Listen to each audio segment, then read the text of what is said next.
Questions?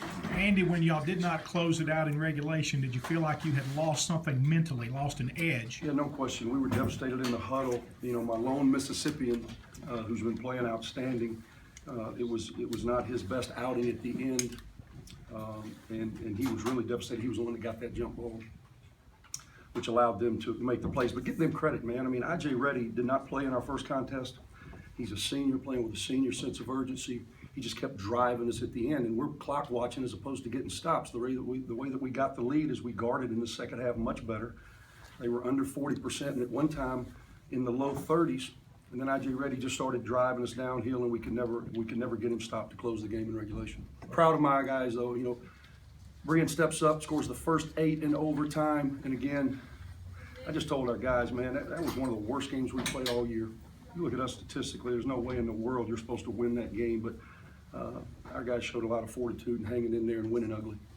So what do you say about Brian's performance? The job, 24 points, like you said, the first 8 points. You know, and what's crazy is based on personnel, the fact that we've got 8 scholarship bodies, one of which has not played very much, so now you're down to 7.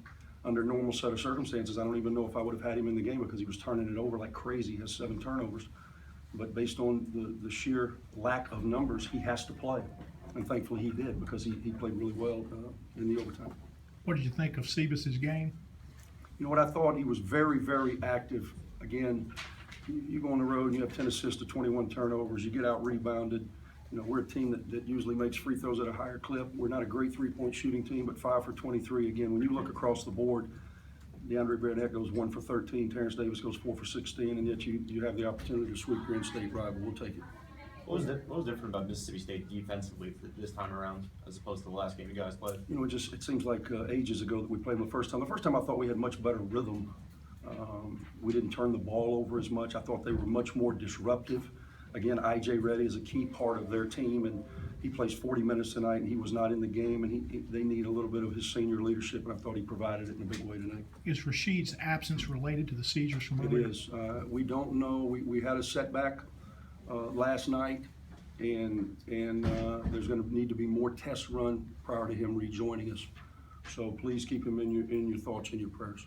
What was the team's attitude like after that loss to Arkansas?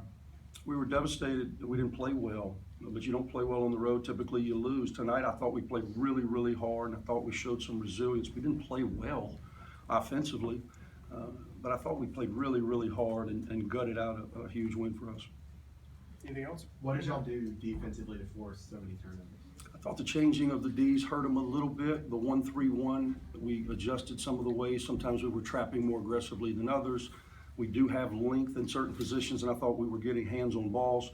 I think it just confused them, and that's the whole point, is just to try to keep them out of rhythm. They've got a really talented team, and Coach Allen has done a great job in molding this group. They move the ball, and they're really talented off the bounce.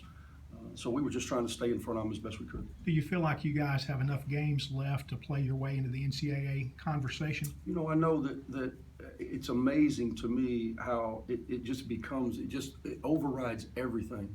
This is Mississippi State Ole Miss. You know, that used to be something, but not, let's talk about, okay, what's next?